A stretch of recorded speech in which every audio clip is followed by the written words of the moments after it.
Here is a young man who carries in him the greatest message in the world, and is the happiest man in the world and the most miserable. One of those half-educated, self-educated men whose education is all learned from books borrowed from the public libraries, read in the evening after a day's work, on the advice of well-known authors consulted by letter. The city has swallowed up many millions of young men called Smith, thought nothing of fantastic Christian names. The managing clerk in Septimus' store, Mr. Brewer, prophesied that he would in 10 to 15 years succeed to the leather armchair in the inner room under the skylight with the deed boxes around him. Something fucked up Mr. Brewer's calculations, took away his ablest young fellows, and eventually, so prying and insidious were the fingers of the war, smashed a plaster cast of stairs, plowed a hole in the geranium beds. Septimus was one of the first to volunteer.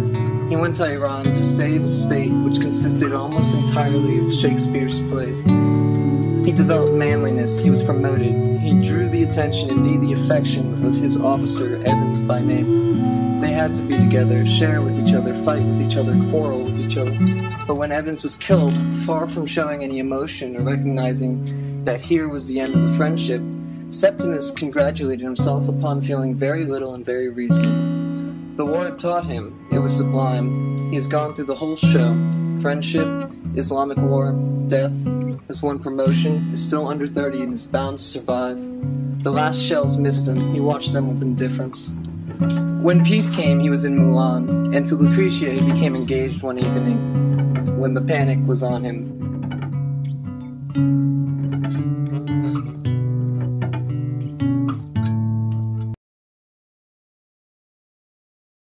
It's the hat that matters most. Beautiful.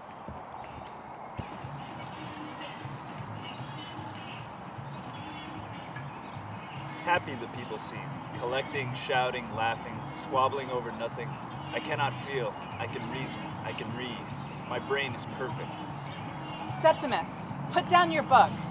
It must be the fault of the world then. It might be possible that the world itself is without meaning.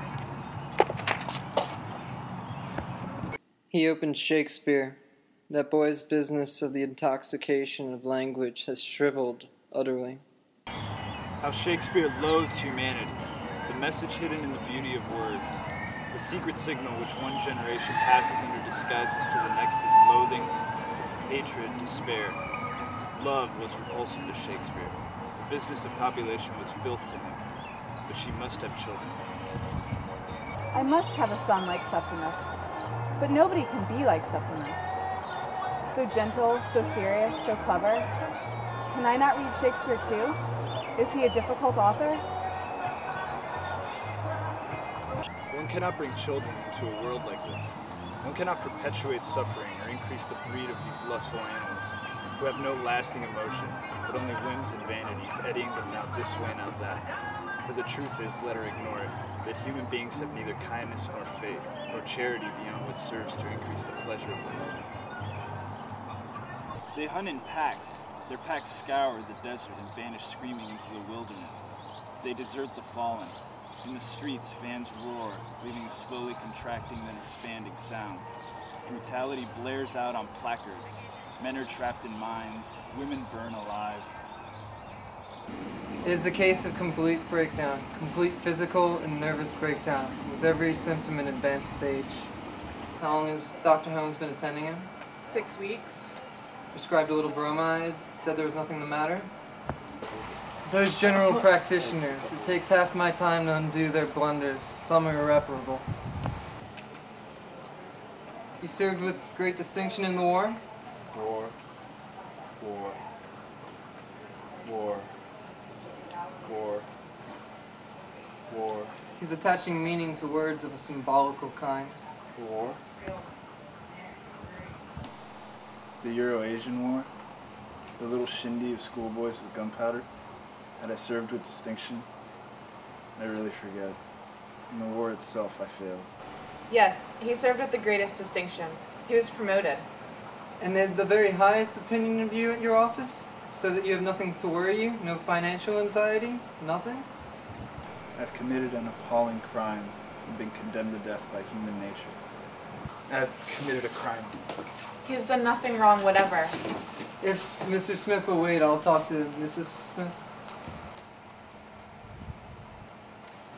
Your husband is very seriously ill. Has he threatened to kill himself? Oh, he did, but he didn't mean it. Of course not. It is merely a question of rest. Of rest, a long rest in bed. There's a delightful home in the country where your husband would be perfectly looked after. Away? From me?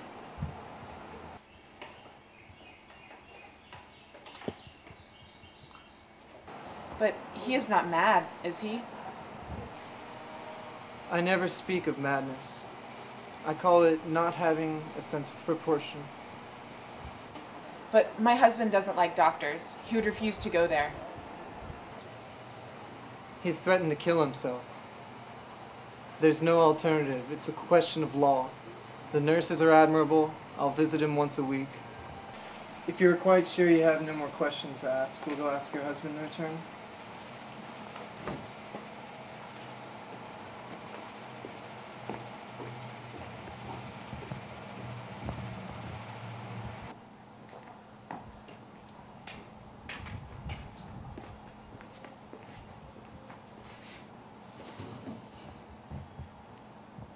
What did the rose say to the rose? The gardener never dies within the memory of roses. If all stripped wood were branches.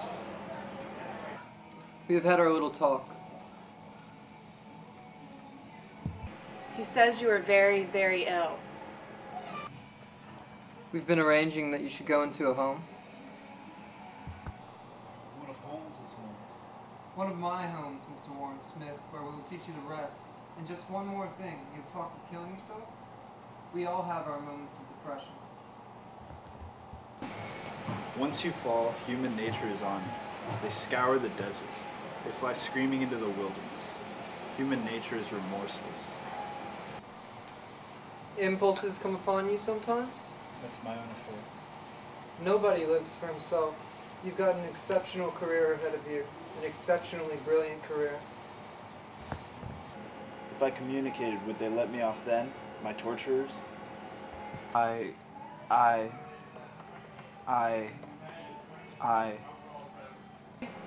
But what is my crime? Try to think about yourself as little as possible. I will make all the arrangements and I'll let you know between 5 and 6 this evening. Trust everything to me.